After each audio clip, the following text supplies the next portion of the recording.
আমরা সবাই জানি হনুমান চল্লিশা কতটা পাওয়ারফুল বা শক্তিশালী, কতটা ভালো জপ করা বা শোনা।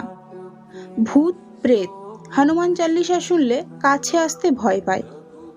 অনেক বিপদের হাত থেকেও মুক্তি মেলে এই হনুমান চল্লিশা জপ করলে বা শুনলে। কিন্তু আপনি কি জানেন হনুমান চল্লিশা কখন কোন পরিস্থিতিতে লেখা হয়েছিল? আজ আমি সেই বিষয়েই বলবো। তো চলুন জেনে নিই হনুমান চল্লিশা কখন কোন পরিস্থিতিতে লেখা হয়েছিল। ঘটনাটি মুঘল সম্রাট আকবরের শাসনকালে ঘটে। একদিন তুলসীদাস মথুরা যাচ্ছিলেন এবং যেতে যেতে অন্ধকার নেমে আসার ফলে তিনি আগ্রায় থেকে যাওয়ার সিদ্ধান্ত নিলেন। তুলসীদাস আগ্রায় আছে জেনে আগ্রাবাসীরা তুলসীদাসের দর্শনের জন্য ভিড় জমায় এবং এ কথা যখন আকবর জানতে পারে যে আগ্রায় একজন অজানা ব্যক্তির আশায় প্রজাদের মধ্যে বিশৃঙ্খল পরিস্থিতি তৈরি হয়েছে, তখন আকবর ওই ব্যক্তি অর্থাৎ তুলসীদাসকে লালকেল্লায় আসার আমন্ত্রণ পত্র পাঠায়। কিন্তু তুলসীদাস লালকেল্লায় যেতে রাজি হয়নি।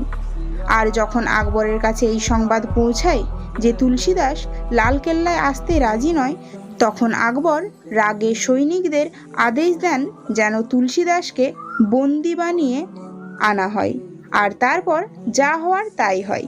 সৈনিকরা রীতিমতো জোর করে বন্দি বানিয়ে তুলসীদাসকে লালকেল্লায় আকবরের কাছে এনে হাজির করলো। আকবর তুলসীদাসকে দেখে বললেন, মনে হয় তুমি কোনো জাদুকর, আমাকে তোমার কিছু জাদু দেখাও।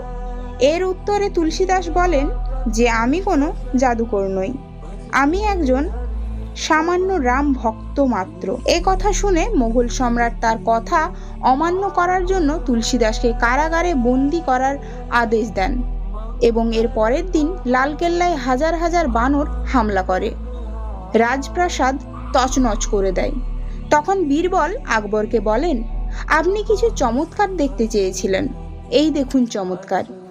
এইসব কিছু দেখে আকবর তাড়াহুড়ো করে তুলসীদাসকে কারাগার থেকে মুক্ত করে এবং তুলসীদাসের কাছে ক্ষমা প্রার্থনাও চায়। যখন তুলসীদাস কারাগারে বন্দী ছিলেন তখন তিনি শ্রী রামচন্দ্র ও হনুমানের নাম স্মরণ করে কান্না করছিলেন আর তার হাত একা একা কিছু লিখছিল। এই ঐশ্বরীয় লিখ্য রূপকে আমরা হনুমান চল্লিশা বলি। তো আজকের আলোচ্য বিষয় এখানেই শেষ করছি। ততক্ষণ ভালো থাকবেন, সুস্থ থাকবেন, সাবধানে থাকবেন। আর ভিডিওটা ভালো লাগলে একটা লাইক করবেন। সাবস্ক্রাইব না করা থাকলে অবশ্যই চ্যানেলটাকে সাবস্ক্রাইব করবেন যাতে পরবর্তী ভিডিওটা সবার আগে আপনি পান।